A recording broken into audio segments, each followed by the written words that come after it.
बिस्मिल्लाहिर्रहमानिर्रहीम।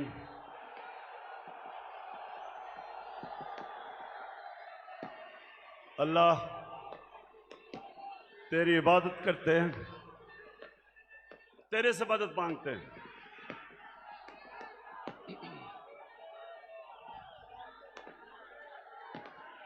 बहुत शुक्रिया, बहुत शुक्रिया, बहुत शुक्रिया। लाहौर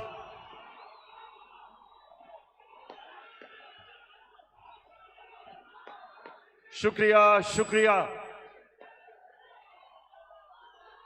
लाहौर मैं आपका जितना भी शुक्रिया अदा करूं वो कम है।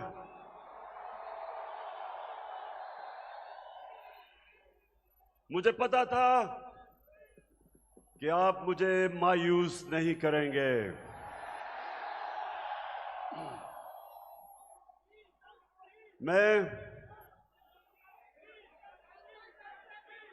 मैंने कभी इतने बड़े जलसे के सामने खिताब नहीं किया।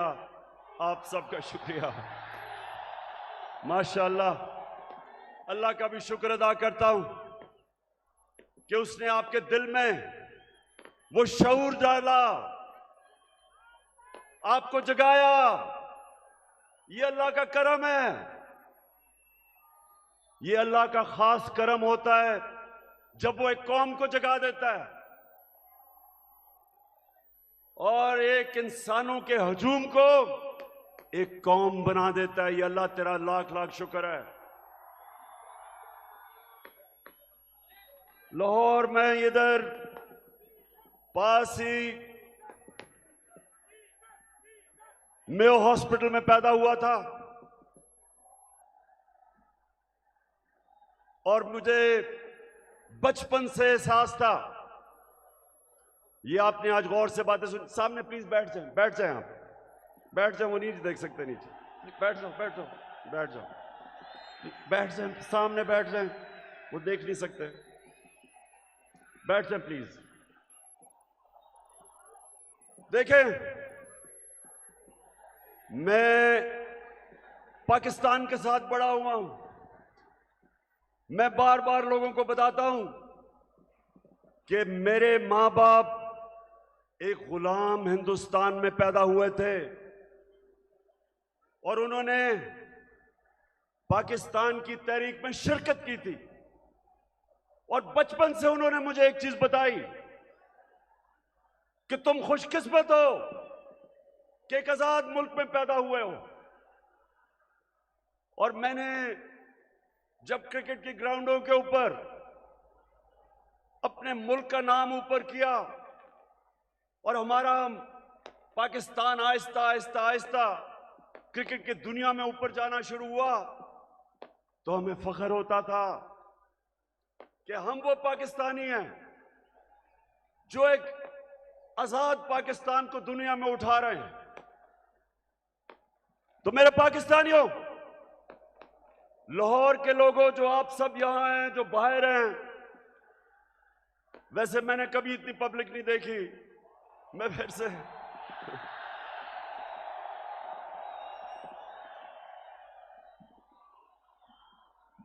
आप जितने भी लोग आज मेरी बात सुन रहे हैं, बड़े गौर से आज क्योंकि मैंने आज आपको लाएमल देना है कि हमने ये ना गुलामी कबूल करनी है, ना ये इंपोर्टेड हुकूमत कबूल करनी है। और ये अब आपको पता चला है कि सिलेक्टेड हुकूमत क्या होती है, जो बाहर से सिलेक्ट होके लोगों के ऊपर मुसल्लत की जाती है। ये होती है सिलेक्टेड हुकूमत, जो डरती है इलेक्शन से, जो साजिशों से, जो पैसे लगा के, जमीन खरीद के, बाहर जो साम्राज्य उनकी जूते पॉलिश करके जो आज ऊपर हमारे मुल्क पे मसल्लत की गई है। तो मैं आज आपको लाएमल दूंगा कि मैं किसी सूरत इस हुकूमत को कबूल नहीं करूंगा। मैं इन गुलामों को और पाकिस्तान के करप्ट तरीन लोगों को मैं कभी कबूल नहीं करूंगा। और मैं अभी आपको लाएमल देता हूं, लेकिन उससे पहले यह साजिश क्यों हुई? मेरे लाहौर के लोगों, जरा थोड़ा सा सब्र से सुने, यह साजिश हुई क्यों। मैं जब से वजीर आजम बना, मेरी सबसे बड़ी कोशिश ये थी कि हमारी आजाद फॉरेन पॉलिसी बने। आजाद फॉरेन पॉलिसी का मतलब ये कि हम जो भी फैसले करें अपने लोगों के मफादात के लिए करें। मैं अपने लोगों को किसी बैरूनी मुल्क की उनके मफादात के लिए कुर्बान ना करूं। मेरे फैसले मेरी कौम के लिए हों। ये वो लोग जो आदी हुए थे पाकिस्तानियों को हुक्म देते थे, धमकियां देते थे, एक ही टेलीफोन पे सारी बातें मनवा लेते थे, उनको ये चीज पसंद नहीं आई। मैंने ये भी फैसला किया जिस दिन मैं वजीर आजम बना कि मैं हर इंटरनेशनल फोरम में एक बात उठाऊंगा कि जो इस्लामोफोबिया और हमारे नबी सल्लल्लाहु अलैहि वसल्लम की शान में गुस्ताखी करते थे, मैंने फैसला किया था कि यूनाइटेड नेशंस में उठाऊंगा, ओआईसी में उठाऊंगा, हर फोरम पे उठाऊंगा, क्योंकि हमारे मुसलमानों को 1.5 अरब मुसलमानों को यह तकलीफ देते थे, वो भी पसंद नहीं आई, वो बाहर के लोगों को पसंद नहीं आई। और तीसरी चीज उनको क्या नहीं पसंद आई कि मैं जितनी भी फॉरेन पॉलिसी थी, चाइना से, रशिया से, मुसलमान ममालिक से, मेरी सबसे बड़ी कोशिश ये होती थी कि मेरी कौम को किसमें फायदा है। मैंने कभी भी किसी से डिक्टेशन नहीं लिया और ना मैंने कभी लेना था। हुक्म किया कि रूस क्यों चले गए, हुक्म आया बाहर से कि आप रूस क्यों गए। मैं रूस इसलिए गया, एक पाकिस्तान में गैस खत्म हो रही है, हमने उसे गैस का कॉन्ट्रैक्ट करना था, लेकिन 2 और चीजें, रूस हमें तेल 30% कम कीमत पे दे रहा था,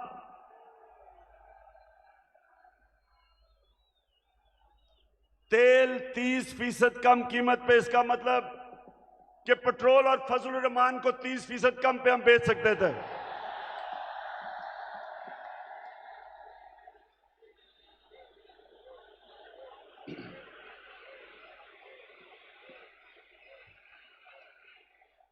उसके अलावा हमें 20 लाख टन गंदम इंपोर्ट करनी थी रूस से, वो भी हमें 30% कम कीमत पे दे रहे थे।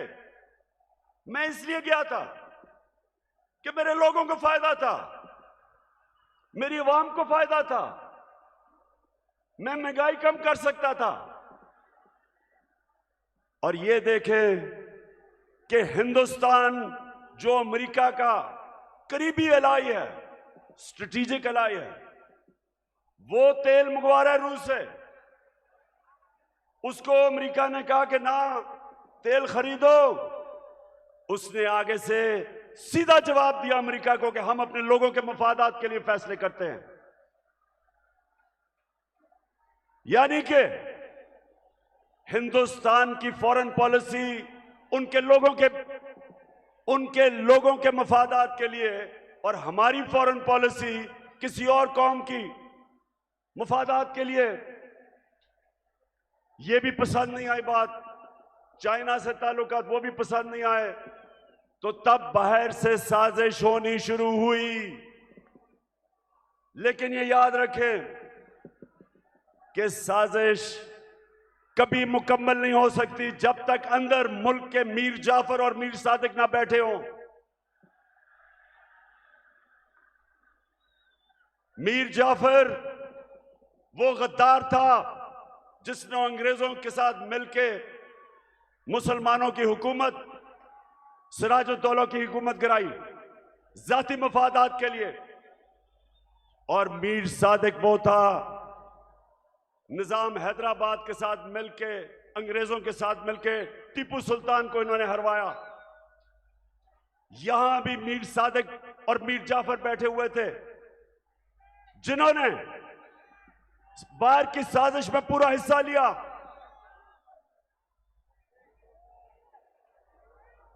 क्या हुआ?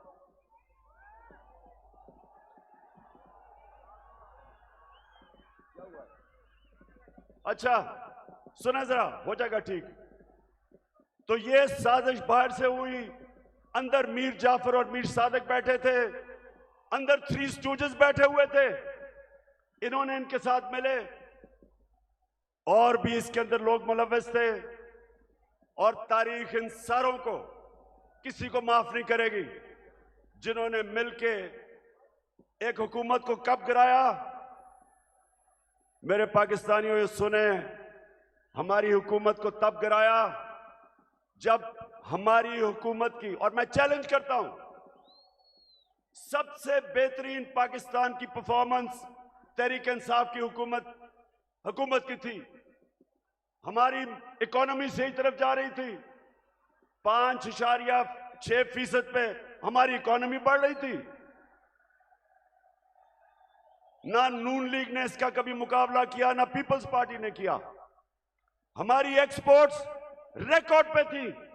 कभी पाकिस्तान की तारीख में 32 अरब डॉलर की एक्सपोर्ट्स नहीं हुई। कभी पाकिस्तान में इतने बाहर से डॉलर्स नहीं आए। 31 अरब डॉलर रेमिटेंसेस बैरून मुल्क पाकिस्तानियों ने हमें भेजी। 31 अरब डॉलर। हम जब हुकूमत में आए थे 19 अरब डॉलर थी।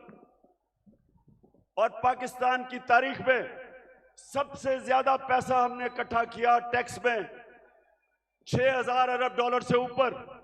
यह भी पाकिस्तान की तारीख का रिकॉर्ड था।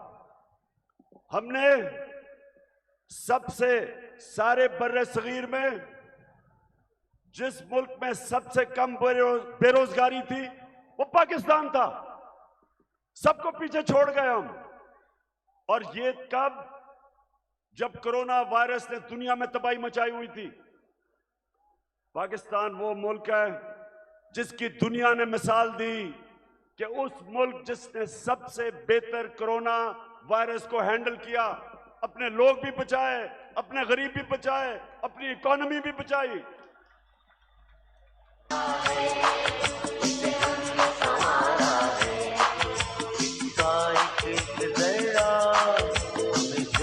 से प्यारा है। और अपने किसानों को, लाहौर के लोगों सुनो, हमने अपने किसानों को कैसे फायदा पहुंचाया। शुगर माफिया जो किसानों को कीमत पूरी नहीं देता था, टाइम पे पैसे नहीं देता था, क्योंकि सारे ताकतवर सियासतदान दोनों पार्टीज में शुगर माफिया का हिस्सा थे।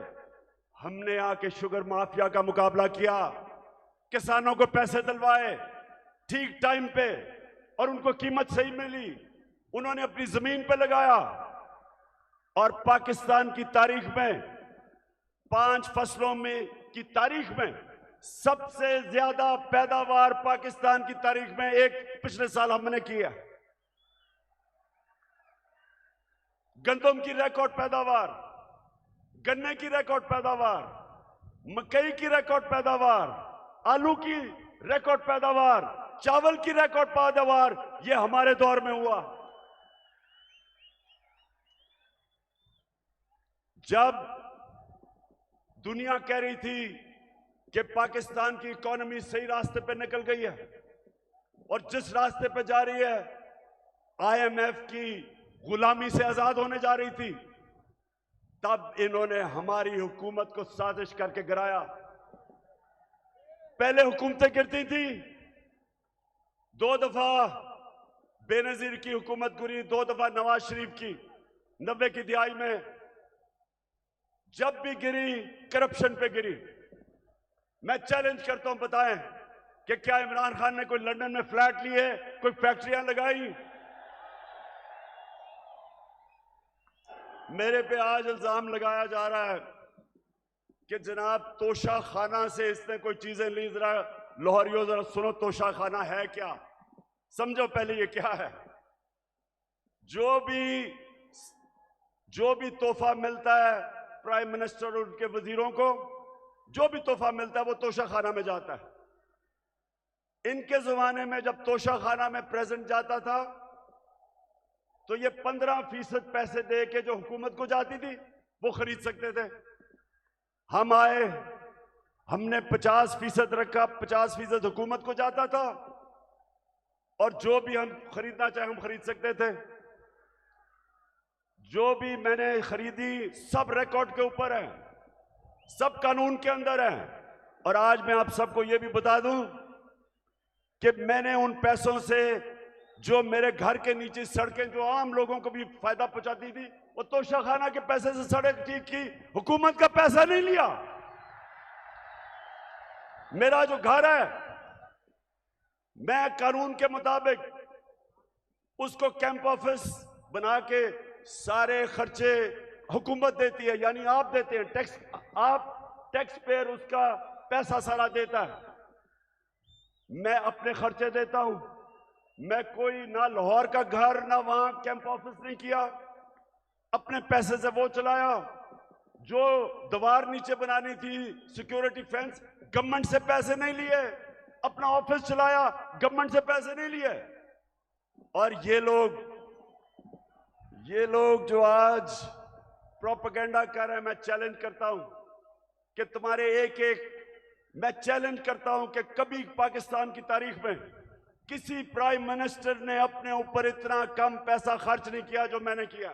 चैलेंज करता हूं। एक और वजह कि बाहर से साजिश हुई, अब ये जरा गौर से सुनना है आपने, क्योंकि मैं चाहता हूं इसके बाद जो मैं आपको लाएमल दूंगा वो बड़ा जरूरी है कि पहले आप समझ जाएं कि ये हुआ क्या, ये क्या, कितनी बड़ी साजिश इस मुल्क के खिलाफ की गई है। एक और हमारे साम्राज्य जो बाहर बैठे हुए हैं, एक और मसला क्या था कि मैं पहले दिन से, जिस दिन जनरल मुशर्रफ घुटने टेक गया एक टेलीफोन कॉल की अमेरिका से और उनकी जंग में लेके गया, मैं पहले दिन से इसके खिलाफ था। हर फोरम पे मैंने कहा कि ये हमारी जंग नहीं है। हर जगह मैं कहता गया कि पाकिस्तानियों को कुर्बान कर रहे हो किसी और की जंग में। और मैंने ये भी कहा कि अफगानिस्तान में कोई मिलिट्री सोल्यूशन नहीं है, बातचीत से मसला हल होगा। मुझे बुरा भला कहा गया, तालिबान खान कहा गया, मुझे कहा मैं दहशतगर्दों के साथ हूं, मेरी पूरी कैरेक्टर असैसिनेशन हुई। लेकिन मैं क्यों कह रहा था कि हमारी जंग नहीं है? क्योंकि मेरे पाकिस्तानियों, फॉरेन पॉलिसी बनती है, बार बार अपने ज़हन में डाल लो, अपने लोगों के फायदे के लिए। कौन से मुल्क अपने आप को किसी और मुल्क के लिए कुर्बान करता है? 80,000 हमारे लोग शहीद हुए, 6,500 हमारे फौज के नौजवान शहीद हुए, हमारा कबायली इलाका उजड़ गया, 100 अरब से डॉलर से ज्यादा मुल्क को नुकसान हुआ। कभी कोई कमीशन बैठी, कभी किसी ने यह सोचा कि ये किसने हमें इस जंग में लेके गया ताकि आगे से हम इस तरह की हिमाकत ना करें। तो जब मेरे से इंटरव्यूअर ने पूछा क्या आप अमेरिका को बेस देंगे, क्या कहा मैंने? और क्या आप मेरे से कोई और उम्मीद रखते थे? एब्सोल्युटली नॉट के अलावा कोई उम्मीद रखते थे? क्योंकि मेरा जीना मरना पाकिस्तान में है, ये मेरा मुल्क है, ये मेरे लोग हैं। मैं क्यों अमेरिका के लिए अपने लोगों को कुर्बान करूं? तो ये भी उनको तकलीफ थी, उनको चाहिए थे चेरी ब्लॉसम बूट पॉलिश करने वाले, जो कहता कि बेगर्स आर नॉट चूजर्स, यानी कि क्योंकि हम मकरूज हैं, हम गुलाम हैं, हम आपके जूते पॉलिश करेंगे। पाकिस्तानियों, ये याद रखो, मैं बार बार आपको एक चीज कहता हूं, कभी कभी किसी जमात को वोट ना दो जिनके लीडर्स के पैसे जायदादें मुल्क से बाहर पड़ी हैं, कभी उनको वोट ना दो। ठीक करेगा सब कप्तान, नया बनेगा पाकिस्तान, नया बनेगा पाकिस्तान, नया बनेगा पाकिस्तान। डट के खड़ा है अब इमरान, नया बनेगा पाकिस्तान। डट के खड़ा है अब इमरान, ठीक करेगा सब कप्तान। क्योंकि जिधर इनके पैसे बाहर पड़े हैं, इनकी जायदादें बाहर पड़ी हैं, इनकी प्रॉपर्टीज बाहर हैं, इनके ऑफशोर अकाउंट्स बाहर हैं, ये याद रखें, ये कभी साम्राज्य का प्रेशर बर्दाश्त नहीं कर सकते। ये वो करेंगे जो उनको हुक्म मिलेगा। उनको इस तरह के करप्ट गुलाम पसंद इसलिए हैं कि ये हमेशा उनके सामने झुके रहेंगे। 400 ड्रोन अटैक हुए पाकिस्तान में। पाकिस्तानियों, 400 ड्रोन अटैक हुए यहां। कोई दुनिया में मिसाल ही नहीं कि जिस मुल्क के लिए आप जंग लड़ रहे हैं वो आपके ऊपर ही बमबारी कर रहा है, इसकी कोई मिसाल नहीं मिलती। 400 ड्रोन अटैक हुए पाकिस्तान में। एक दफा कभी नवाज शरीफ के मुंह से एक दफा निकला कि ये आप बड़ा गलत कर रहे हैं, ये सारे ह्यूमैनिटेरियन लॉज के खिलाफ है, ये कानून के खिलाफ है कि जज, जूरी, एक्सिक्यूशनर 4000 मील दूर बैठ के एक बटन दबाता है और लोग मर जाते हैं, नीचे बम फट जाते हैं। ये 400 ड्रोन अटैक्स हुए पाकिस्तान में। एक लफ्ज इनके मुंह से नहीं निकला। मैं निकला सड़कों पे, मैंने धरने किए ड्रोन्स के खिलाफ, मैंने हर जगह अपनी आवाज बुलंद की, लेकिन इनके मुंह से एक लफ्ज नहीं निकला, क्योंकि ये अपने पैसे के गुलाम हैं और पैसे बाहर पड़े हुए हैं इनके। और मेरे पाकिस्तानियों, जो मुझे सबसे ज्यादा तकलीफ है, आप में अभी हौसला है ना, मैंने आपसे बड़ी जरूरी बातें करनी है। हुआ क्या, बाहर से साजिश प्लान हुई, अंदर मीर जाफर बैठे हुए थे। हमें एक मुरासला आता है, हमारे एम्बेसडर से मीटिंग होती है एक अमेरिकी ऑफिशियल की, और उधर वो उसको क्या कहता है, ये जरा सुने, तकब्बर सुने जरा, उसका तकब्बर।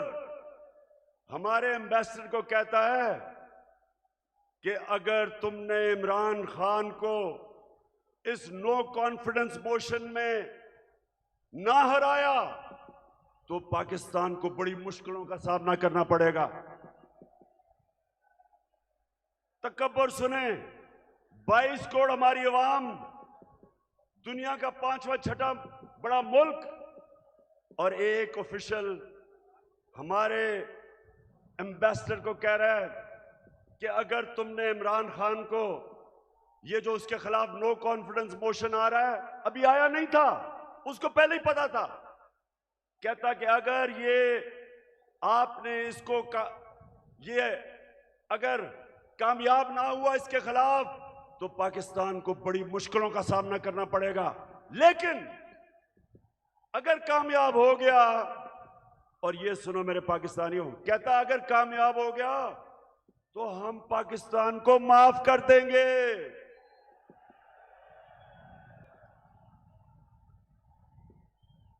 हमने क्या जुर्म किया कि वो हमें माफ कर देगा? कि क्या ये जुर्रत की कि हम रूस चले गए अपने मुल्क की खातिर, या ये कहा कि हम आपको बेस नहीं देंगे? तो मेरे लाहौर के लोगों, ये याद रखो कि उनको ये किधर से गलत आदतें पड़ी। हिंदुस्तान को क्यों नहीं ये कहते? इनकी जुर्रत है हिंदुस्तान के प्राइम मिनिस्टर को वहां, अच्छा प्राइम मिनिस्टर मैं हूं, ये सुना जरा, चीफ एग्जीक्यूटिव पाकिस्तान का मैं हूं, और मैसेज ये किसको दे रहे हैं? किसको कह रहे हैं किसको हटा दो? बताएं किसको कह रहे हैं? प्राइम मिनिस्टर तो मैं था। तो मेरे पाकिस्तानियों, जरा गौर से सुने ये साजिश फिर क्या होता है। एकदम अगले दिन अदम एतमाद की वो आती है तहरीक, वो टेबल करते हैं असेंबली में, और हमारे जनाब 20 लोगों को वहां सिंध हाउस में जाना शुरू हो जाते हैं। उनकी बोली लग जाती है, 20-20 करोड़ में उनके जमीन बिकने शुरू हो जाते हैं।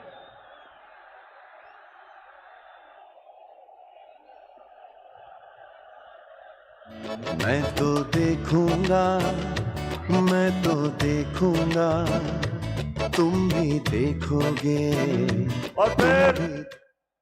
और फिर जो हमारे इत्तेहादी हैं, मैं मुंह ने सिलाई आज आपको खराज तहसीन पेश करता हूं। आप वाहिद रह गए, बाकी सारे चले गए। मैं तो देखूंगा, मैं तो देखूंगा, उनकी कीमतें लगी, बोलियां लगी, जैसे बकरा ईद पे बकरे बिकते हैं।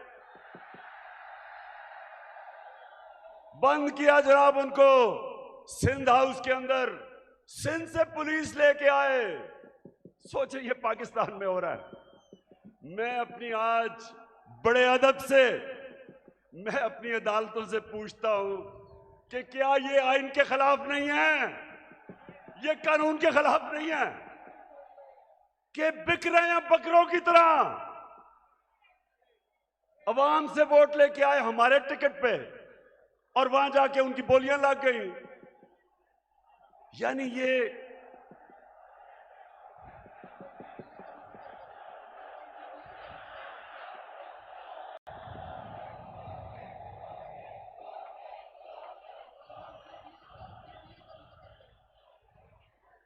वैसे देखो मेरे पाकिस्तानियों, एक आप सब ने वादा करना है, वोट हमें दे या ना दे, मैं आप सारे पाकिस्तानियों से बात कर रहा हूं, लेकिन खुदा के वास्ते कभी इन लोटों को सारी जिंदगी वोट नहीं देना आपने।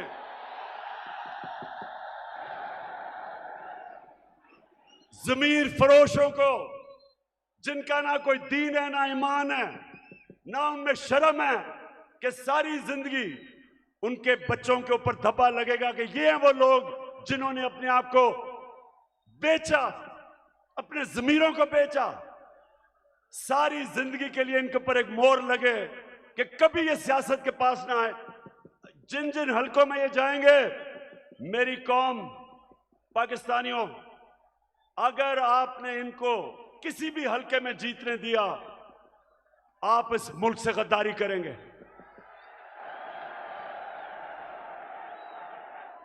और फिर जो होता है वो तारीख का हिस्सा है।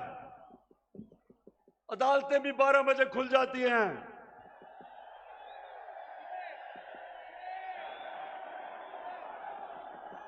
मेरे यहां दोनों स्पीकर बैठे हुए हैं, एक्स स्पीकर असद कैसर भी बैठा हुआ है और कासिम सूरी, दोनों हीरो हैं।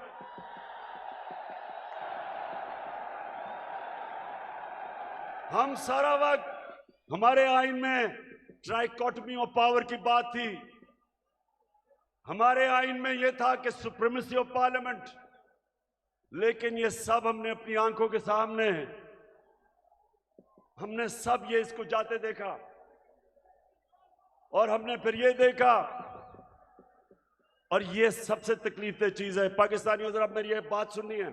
सबसे तकलीफ दह चीज क्या है कि इस मुल्क के सबसे बड़े डाकू 30 साल से जो इस मुल्क को लूट रहे थे, जिनके ऊपर करप्शन के केसेस थे, जो जमानत पे थे, उनको इस कौम के ऊपर मुसल्लत किया गया।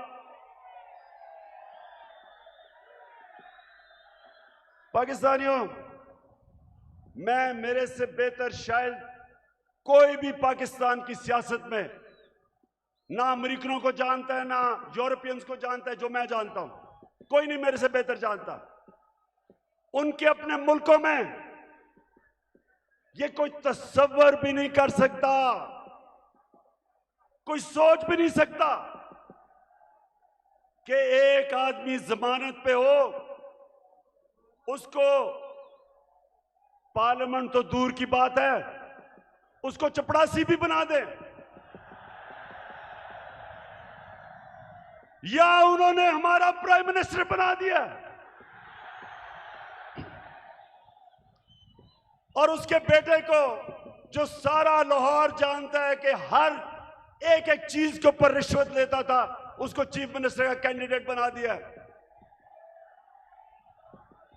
मैं ये सोचता हूं, आज मेरे पाकिस्तानियों सुनो जरा, मैं ये सोचता हूं क्योंकि मैं उन माशरों को बड़ी अच्छी तरह जानता हूं कि वो हमें कितनी हकारत से देखते हैं। हमें वो क्या समझते हैं कि चोरों के हमारे ऊपर मुसल्लत कर दिया। खुद सोचो, 20 साल ये जो आज बैठे हुए हैं, ये एक दूसरे को चोर कहते रहे हैं। क्या ये चेरी ब्लॉसम ने नहीं कहा था कि मैं आसिफ जरदारी का पेट फाड़ के पैसा निकालूंगा?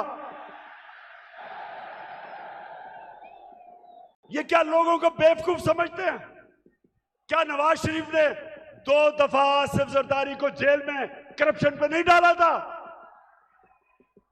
और क्या आसिफ जरदारी ने हुदैबा पेपर मिल का अरबों रुपए का केस नवाज शरीफ और शहबाज शरीफ पर नहीं किया था? और क्या ये दोनों मिलके फजल रहमान को डीजल नहीं कहते थे?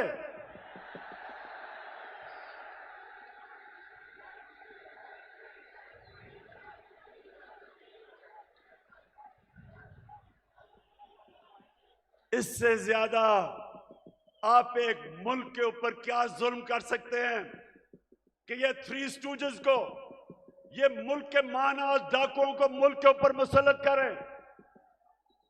मैं आपको आज ये बता रहा हूं, जब तक मैं जिंदा हूं मैं इनका मुकाबला करूंगा, मैं कभी इनको तस्लीम नहीं करूंगा।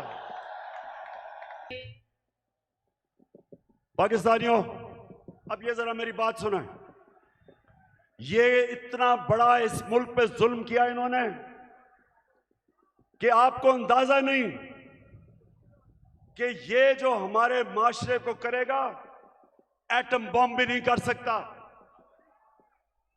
मेरे नबी सल्लल्लाहु अलैहि वसल्लम ने तकरीबन 1500 साल पहले कहा था, ये सुने मेरी बात खामोशी से, ये बहुत जरूरी आपके लिए समझना है कि क्यों पाकिस्तान एक अजीम कौम नहीं बन सका। 1500 साल पहले उन्होंने कहा था, मेरे पाकिस्तानियों, 1500 साल पहले उन्होंने कहा था कि वो कौमें बर्बाद हो जाती हैं जो छोटे चोरों को पकड़ के जेल में डालती हैं और बड़े डाकुओं को उनका निजाम पकड़ नहीं सकता। ये है आपके सामने। अब इससे बड़ी मिसाल क्या है कि 40 अरब रुपया शहबाज शरीफ और उसके बेटों के ऊपर 40 अरब रुपए के एफआईए में और नैब में केसेस हैं। एफआईए के 16 अरब रुपए इसके नौकरों के नाम पे एफआईए ने पकड़े हैं और इस आदमी को प्राइम मिनिस्टर बना दिया।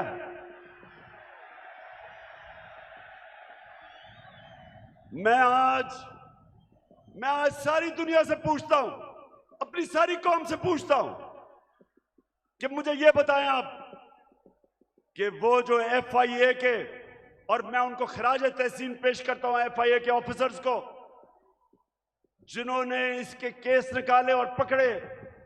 जब इसका बेटा सलमान शहबाज बाहर भाग गया, जब उसे पता कि एफआईआर पकड़ने लगी है, उससे पहले दमाद इनकी अपनी हुकूमत में, जब नून लीग की हुकूमत थी, इसका शहबाज शरीफ का दमाद बाहर भागा करप्शन के केसेस से डर के। नवाज शरीफ के दोनों बेटे बाहर भागे क्योंकि वो बता नहीं सकते थे कि अरबों रुपए की प्रॉपर्टीज इनके पास लंदन में किधर से आई। इसहाक डार प्राइम मिनिस्टर के प्लेन पे नून लीग की हुकूमत में बाहर भागा, उसके बेटे बाहर भागे हुए हैं। ये लोगों को हमारे ऊपर मुसल्लत किया जा रहा है। 95% इनके ऊपर केसेस हमारे दौर में नहीं बने, पहले के बने हुए हैं। और ये लोग आज जिधर आके बैठ गए हैं, मुझे ये बताएं कि कौन सा गवर्नमेंट ऑफिसर इनके खिलाफ एक्शन लेगा? कब आगे से FIA कब इनके खिलाफ एक्शन लेगी? जब उनको पता ये होगा कि ये तो उनके ऊपर इंतकामी कार्रवाई करेंगे अगर वापस आ गए। अब सोचें, कहीं दुनिया में होता है कि वो FIA जिसने इसके ऊपर केसेस निकाले हैं, ये उसी के ऊपर आके बैठ गया और सबसे पहले इसने उस दिलेर ज़हीन ऑफिसर को फारग किया जिसने इसके केसेस पकड़े थे। तो मैं फिर बड़े अदब से अपनी अदलिया से पूछता हूं कि क्या आपका काम नहीं इनकी हिफाजत करना, इन ऑफिसर्स की? क्या आपका काम नहीं कि एक कॉन्फ्लिक्ट ऑफ इंटरेस्ट, कि जो आदमी FIA में पकड़े हुए केसेस, आपका काम नहीं उनकी हिफाजत करना? तो पाकिस्तानियों, मैं आज आपके सामने एक और बात कहता हूं। 3.5 साल मैं हुकूमत में कोशिश करता रहा कि इनके केसेस आगे बढ़े। 3.5 साल में कोशिश करता रहा। पुराने केसेस थे इनके, जरदारी के ऊपर अरबों रुपए के केस थे, उसकी और उसकी वो जो ओमनी ग्रुप, बिलावल भुट्टो को भी उसी अकाउंट से पैसा जा रहा है, फेक अकाउंट से, जिधर रेहान अली को पैसा जा रहा है। साफ ओपन एंड शट केस, वो जो सिंध का चीफ मिनिस्टर है उसके ऊपर पूरा केस ओपन एंड शट, लेकिन कुछ होता ही नहीं था। मेरे नीचे ना नैब भी मेरे नीचे नहीं, अदलिया आजाद, क्या कर सकते थे? स्वयं FIA के केसेस जो इसके ऊपर हुए और वो भी डर डर के बेचारों ने किया, तो मेरे हाथ में क्या था? और जिनके हाथ में पावर थी, मैं आज आपको ये कहना चाहता हूं कि वो करप्शन को बुरा ही नहीं समझते थे। उनके लिए करप्शन बड़ी चीज ही नहीं थी। उनके ख्याल में कि ये जो करप्शन है ये तो होती है, और उन्होंने, क्योंकि वो करप्शन को बुरा नहीं समझते थे, ये सबसे बड़ा इस मुल्क के ऊपर अलमिया है कि आज जिन लोगों को जेल में होना चाहिए था वो आज या वजीर बन गए और या प्राइम मिनिस्टर बन गए हैं और या वजीर आला बनने की कोशिश कर रहा है। तो पाकिस्तानियों, ये कौम ये बर्दाश्त नहीं कर सकती, कोई कौम ये बर्दाश्त नहीं कर सकती। इसलिए मैं अभी आपको लायमल दूंगा कि हमने करना क्या है, लेकिन मैं ये आपको वाज़ेह कर दूं, मैं जब तक जिंदा हूं मैं इस नाइंसाफी और जुल्म का मुकाबला करता रहूंगा।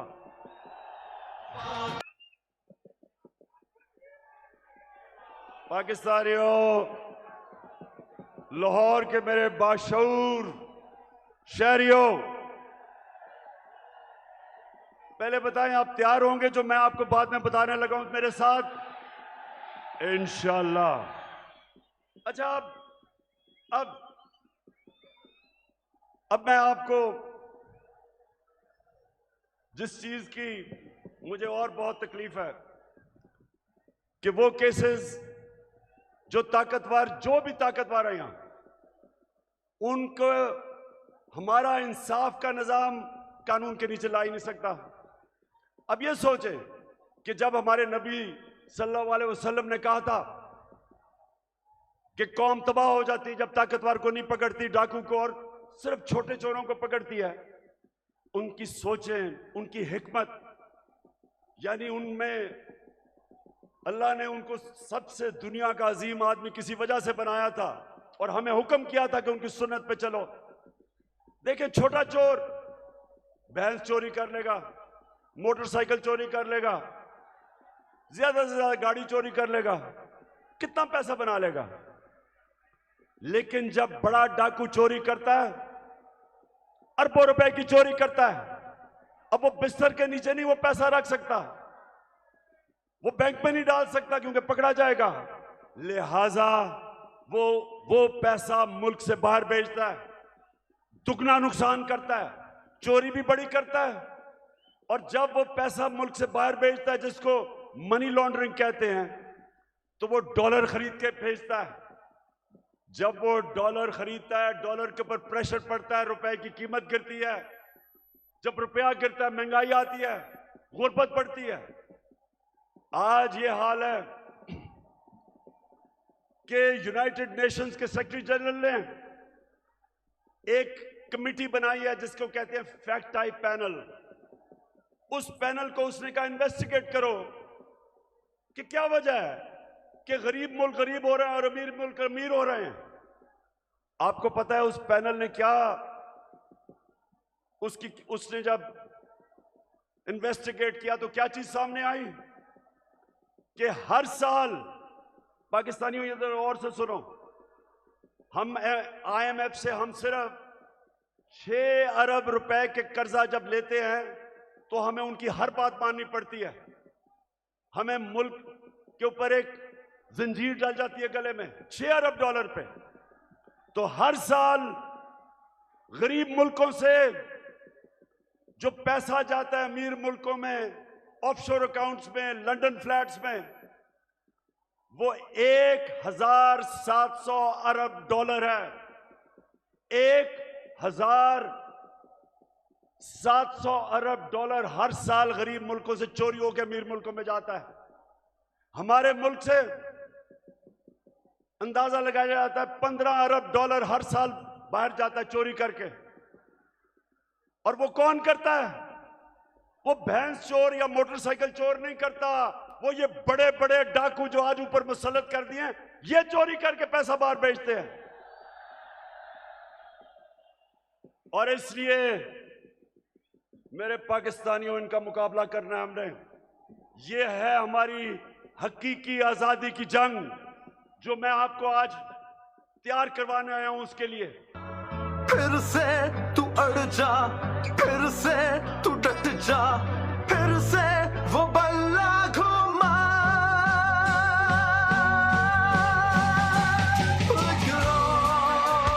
कदम बढ़ा,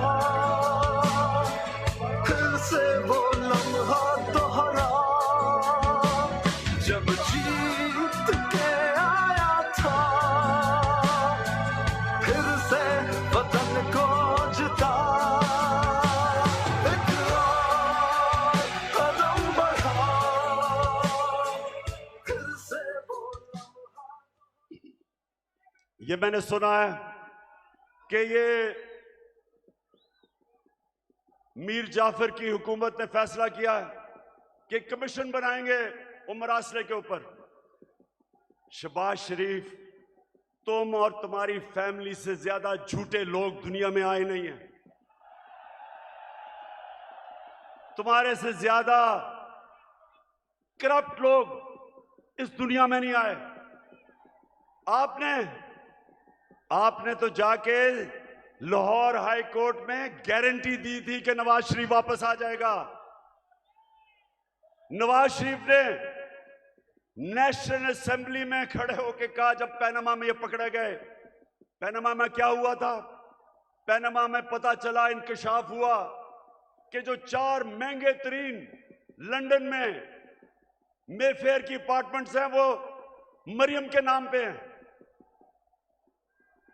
तो जब पैनामा में ये इंकशाफ हुआ तो नवाज शरीफ ने असेंबली में जाके कहा कि ये हैं वो दस्तावेज जो साबित करते हैं कि ये लीगल खरीदे गए हैं। वो सारे दस्तावेज जाली निकले। फिर सुप्रीम कोर्ट में कहा, कहता कतरी खत आ गया। वो कतरी खत कहता है कि हमने कैसे अपार्टमेंट लिए, वो भी जाली निकला। फिर मरियम ने सुप्रीम कोर्ट में कहा, एक ट्रस्ट डीड उसने दिखाई। अब ट्रस्ट डीड क्या कहती है? उन्होंने कहा जी ये मेरे भाइयों के मेरे बीच में ये ट्रस्ट डीड थी। पता चला कि वो जिस कैलिबरी फॉन्ट से लिखी गई थी वो उस 2006 में आई नहीं थी। नकल में भी अकल चाहिए। और फिर इनके लाहौर में जो इन्होंने लूट मार की LDA में, हर थोड़ी देर के बाद आग लगती है और उनके रिकॉर्ड जल जाते हैं। तो तुम्हारा ख्याल है शहबाज शरीफ कि हम तुम्हारी कोई कमीशन मानेंगे? हम सिर्फ एक कमीशन मानेंगे, सुप्रीम कोर्ट के अंदर ओपन हेयरिंग हो, जिस तरह धांधली के ऊपर कमीशन बनी थी, ओपन हेयरिंग हो, मीडिया के सामने हो, ताकि सबको पता हो कि कितनी बड़ी साजिश हुई है पाकिस्तान से। और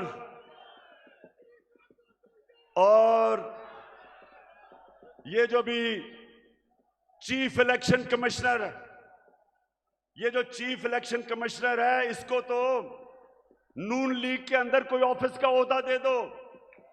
इसका जितना इसने तहरीक इंसाफ के खिलाफ काम किया आके, मैं तो कहता हूं कि नून लीग के लोग भी शर्म आती उनको काम करते हुए कि सारे फैसले हमारे खिलाफ।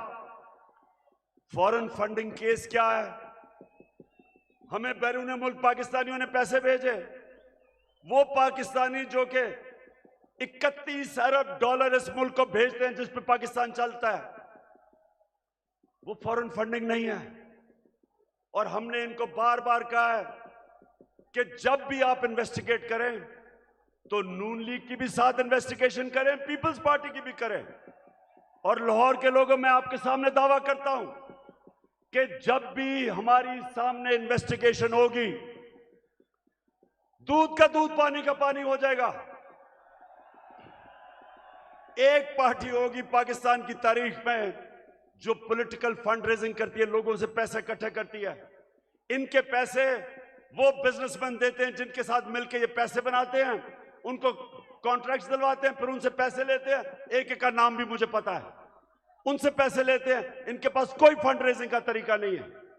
तो मैं चैलेंज करता हूं कि अगर हिम्मत है तो हम तीनों के इकट्ठे केस सुनो, ताकि सारी कौम को पता हो, सारी कौम के सामने आए कि किससे सही मायने में पैसे इकट्ठे करें और कौन 2 नंबरी से पैसे इकट्ठे करता है। वतन की हालत को सुधारो, तब्दीली आ गई है यारो।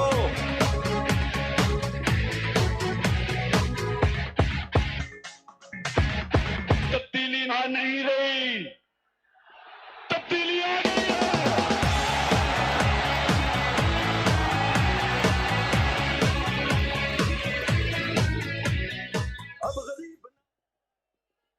वैसे मैं सोचता हूं ये नून लीग के और पीपल्स पार्टी के लोगों को मैं सोचता हूं, और वो डीजल वाले के लोगों को भी,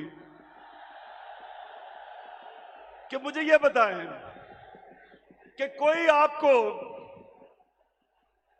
आपको शर्म नहीं आती कि वहां जरदारी फैमिली के अलावा कोई नहीं आता ऊपर, यहां शरीफ फैमिली के अलावा कोई नहीं आता, उधर फजल रहमान के बेटों के अलावा कोई नहीं आता?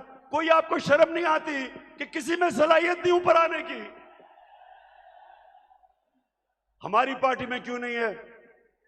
बताएं मेरा कौन सा रिश्तेदार है? बताएं कौन है रिश्तेदार, कौन सा दोस्त है मेरा पावर में? क्योंकि मेरिट के ऊपर चल रहे हैं हम।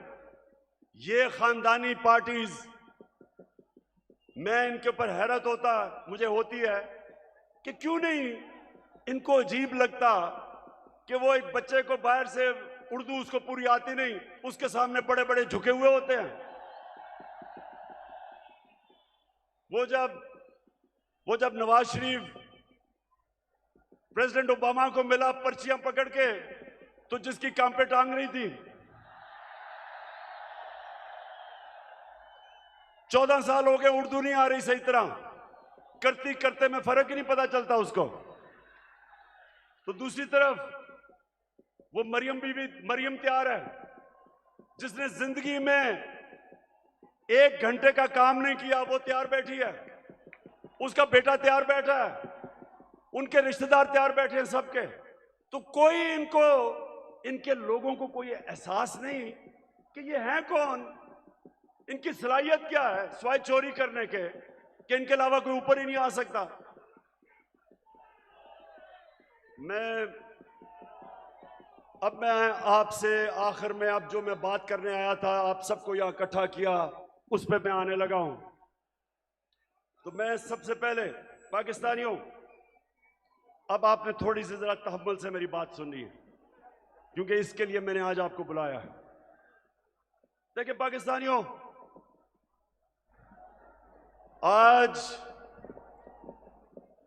आज वो दिन है, 84 साल पहले इल्लामा इकबाल इस दुनिया से गए थे। सामने उनका मज़ार है और वो एक ऐसा इंसान था, शायद ही कोई ऐसा ज़हन 500 साल में मुसलमान दुनिया में आया हो।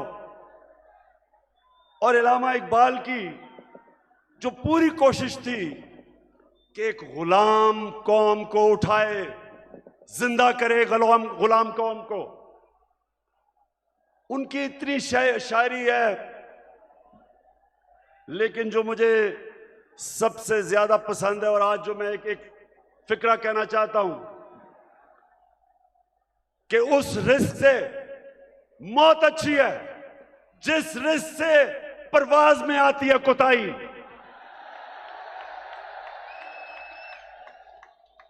पाकिस्तानियों, यहां 1940 में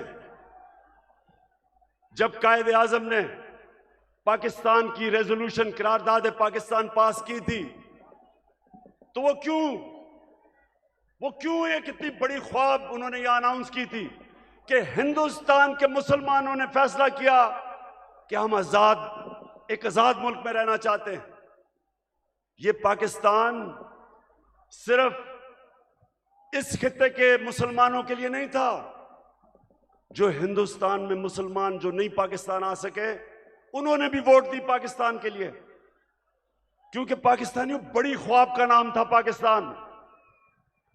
और पाकिस्तान का जो नारा था, पाकिस्तान का मतलब क्या,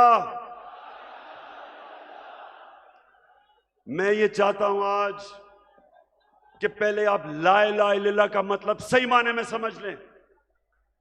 ला इलाहा इल्लल्लाह का मतलब यह है कि वो एक इंसान को आजाद कर देता है, एक छोटे इंसान को एक अजीम इंसान बना देता है। मौलाना रूमी ने कहा कि अल्लाह ने जब तुम्हें पर दिए, क्यों चूंटियों की तरह जमीन में रेंग रहे हो? क्योंकि ला इलाहा इल्लल्लाह इंसान को पर देता है। जब इल्लामा इकबाल कहता है कि परवाज में कुताही ना आए, तो कुताही तब आती है जब इंसान गुलामी करता है। कभी गुलाम बड़े काम नहीं कर सकता, सिर्फ एक आजाद इंसान बड़े काम कर सकता है। और मैंने रहमतुल लिल आलमीन अथॉरिटी इसलिए बनाई क्योंकि मुझे एहसास हुआ कि हमारे बच्चों को, हमारे नौजवानों को सीरत नबी का तो पता ही नहीं है। हमारे नबी सल्लल्लाहु अलैहि वसल्लम ने, ये जरा लाहौर के लोगों तहम्मुल से सुनो मेरी बात, उन्होंने मदीना में इंसानों को पर लगा दिए। वो अरब जिनकी कोई हैसियत नहीं थी, दो सुपर पावर थी दोनों तरफ, पर्शियन और रोमन एम्पायर, बेजेंटाइन एम्पायर, बीच में वो अरब जिनकी कोई हैसियत नहीं थी। मैंने इसलिए अपने बच्चों को फैसला किया कि हम सीरत नबी पढ़ाएं अपने नौजवानों को, ताकि आपको पता तो चले कि क्यों अल्लाह ने हमें हुक्म दिया है कि नबी के रास्ते पे चलो, क्योंकि उससे अजीम इंसान कभी आया ही नहीं, ना आ सकता है। उन्होंने उन लोगों को जो बटे हुए थे कबीलों के अंदर, उनको सबको इकट्ठा किया एक नजरिए के ऊपर। ला इलाहा इल्लल्लाह का मतलब उनके दिलों में गया, उनकी जंजीरें टूटी, जंजीरें जो इंसान को जमीन पे रखती हैं। इकबाल के शाहीन बने वो, दुनिया की उन्होंने इमामत की, और ये दुनिया की तारीख का हिस्सा है। ये सारी दुनिया की तारीख का हिस्सा है जिसका हमें पता ही नहीं है कि उन्होंने क्या किया था, जो इंसानों की जंजीरें तोड़ के उन सबको दुनिया की लीडर्स बना दिया।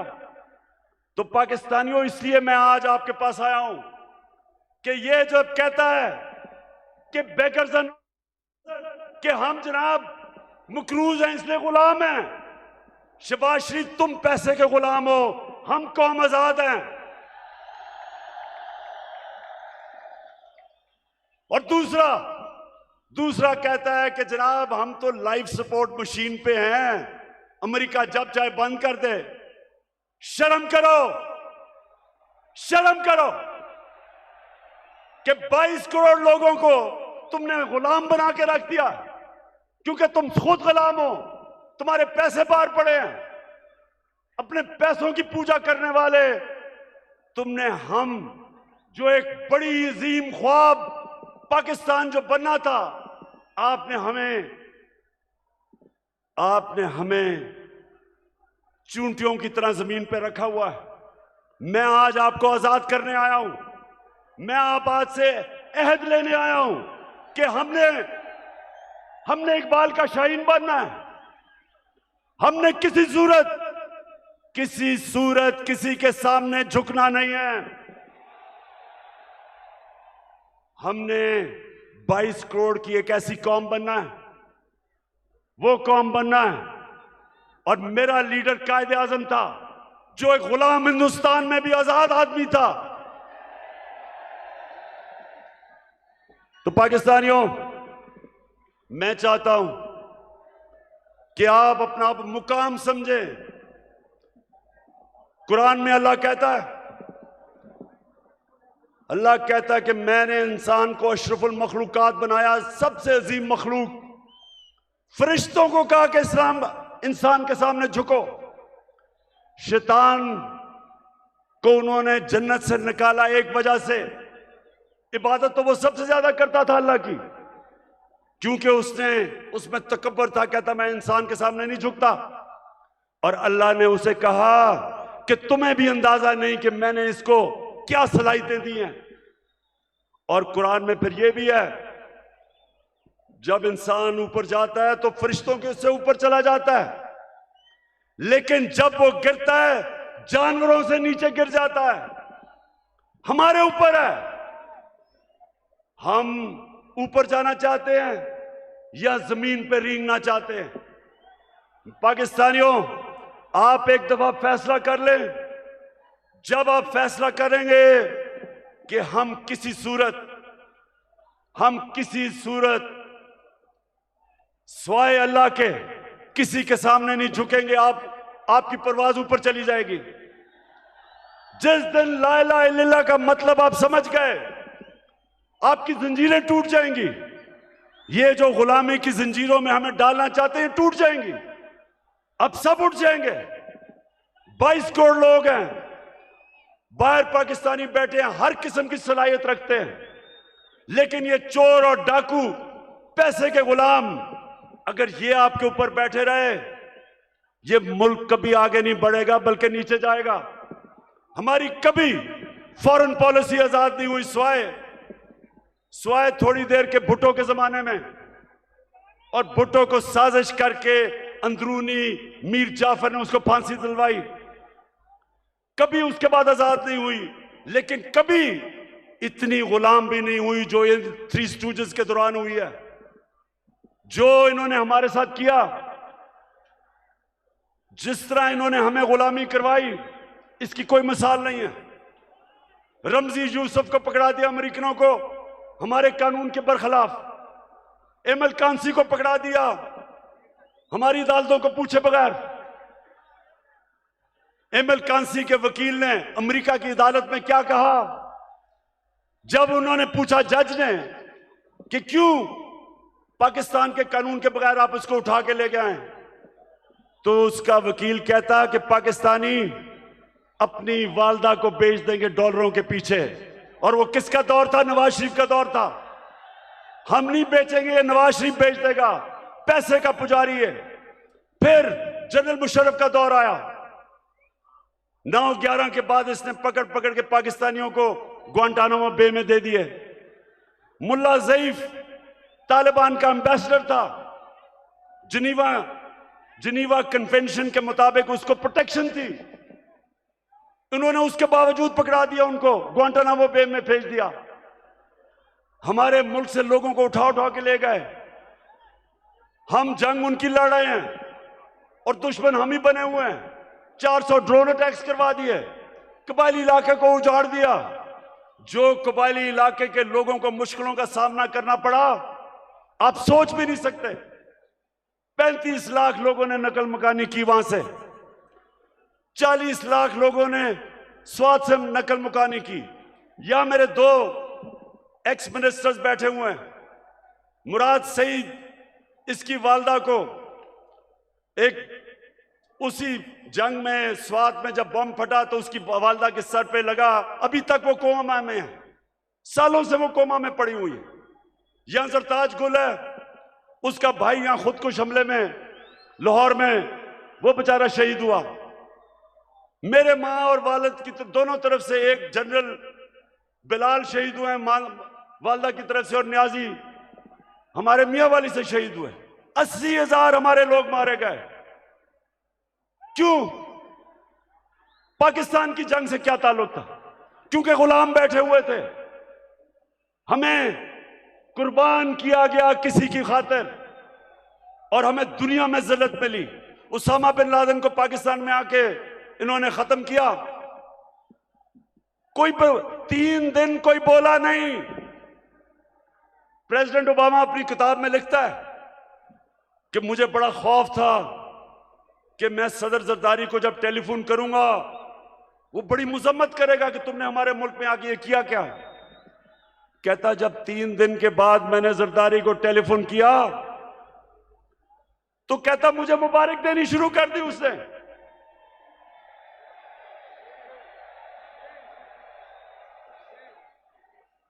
किसी के मुल्क में आके जो आपकी जंग लड़ रहा है, उसी मुल्क में आके आप किसी को मार दें और आपको बताएं भी ना, और वो सारी लीडरशिप हमारी पैरों में पड़ी हुई थी।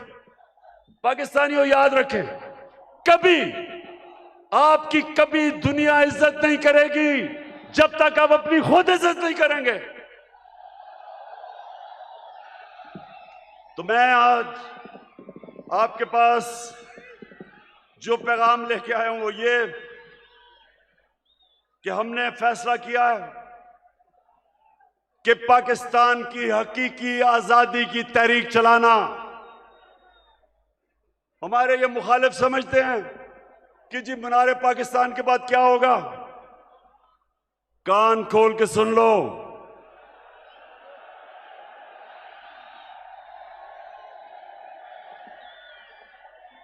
कान खोल के सुन लो कि असल पार्टी तो अब शुरू हुई है। डट के खड़ा है अब इमरान, ठीक करेगा सब कप्तान। नया बनेगा पाकिस्तान, नया बनेगा पाकिस्तान, नया बनेगा पाकिस्तान।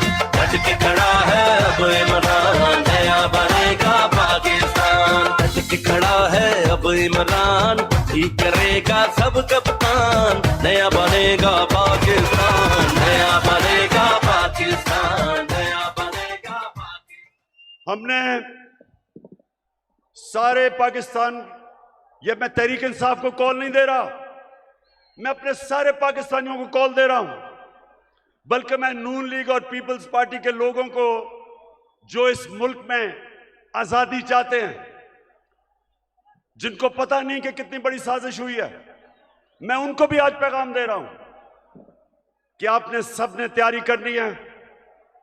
गली गली, मोहल्ले मोहल्ले, शहरों में, गांव में, आपने सबने तैयारी करनी, आज से शुरू करनी है।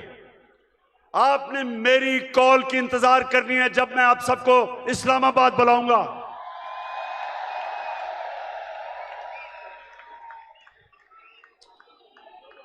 मैं आज ये वाजे कर दूं कि मैं किसी किस्म का तसादुम नहीं चाहता। ये मेरा मुल्क है, मेरे कोई इस मुल्क के बाहर जाने की जगह नहीं। ये तो जब भी थोड़ी मुश्किल आती है बाहर भाग जाते हैं। ऐसे लगता है कि ये बरतानिया की क्वीन को इनकी रिश्तेदार है। सारे वहीं भाग जाते हैं। वो इसहाक डार, वो यहीं इधर ही पुराने शहर में, उसका बाप की साइकिलों की दुकान थी, बड़ा मेहनत का आदमी था। लेकिन आजकल उनको जरा देखें, लगता है वो कोई बर्तानिया का लॉर्ड था। तो ये वो लोग हैं, ये वो लोग हैं, जब मुश्किल पड़ती है बाहर भाग जाते हैं। हमारा मेरा जीना मरना पाकिस्तान है। किसी किस्म का मैं तसादम नहीं चाहता अपने मुल्क में। हमारी फौज है, हमारी पुलिस है, और फौज का भी मैं ये कह दूं कि अगर हमारे पास एक ताकतवर फौज ना होती तो आज पाकिस्तान के 3 टुकड़े हुए होते। हमारे जो दुश्मन हैं वो सिर्फ इसलिए कामयाब नहीं हुए कि माशाअल्लाह हमारी कौम अपनी फौज के साथ खड़ी है। हमारी फौज ने एक गलत फैसला मुशर्रफ ने किया, गलत फैसला उसने किया, लेकिन हमारी फौज ने जिस तरह की कुर्बानियां दी, वो कुर्बानियां ना देते तो आज पाकिस्तान का भी वो जो शाम और इराक का हाल है वो होता। तो हम आज दाद देते हैं अपनी फौज को, अपनी पुलिस को। हम चाहते हैं कि हमारी पुलिस भी एक मजबूत पुलिस फोर्स बने। हम कोई किसी किस्म की इस मुल्क को नुकसान नहीं पहुंचाना चाहते, लेकिन हम किसी सूरत इस इंपोर्टेड हुकूमत को तस्लीम नहीं करेंगे। जो भी हो, ये जब समझते हैं कि ये तहरीक खत्म हो जाएगी, तहरीक अभी जोर पकड़ेगी। मैंने अपनी सारी पार्टी के बड़े बड़े सीनियर्स को कहा है कि इन्होंने निकल जाना सारे पाकिस्तान में। आपने जाके लोगों को तैयार करना है, अपनी हकीकी आजादी की तहरीक में सबको शामिल करना है। आपने अपने इलाकों से निकल के, और सीनियर लीडरशिप ने पाकिस्तान के उन इलाकों में जाना है ताकि लोग तैयार हों, मेरी कॉल की इंतजार करें। और मैं सिर्फ एक चीज चाहता हूं, कोई और चीज नहीं चाहता। मैं चाहता हूं कि जल्दी से जल्दी इलेक्शन अनाउंस किए जाएं। हम एक जमहूरी पार्टी हैं, हम जमहूरियत चाहते हैं, लेकिन हम कभी भी इस सिलेक्टेड इंपोर्टेड हुकूमत को कभी तस्लीम नहीं करेंगे। एक ही तरीका है, जिनसे भी गलती हो गई, एक ही तरीका है गलती ठीक करने का, फौरी इलेक्शन करवाओ।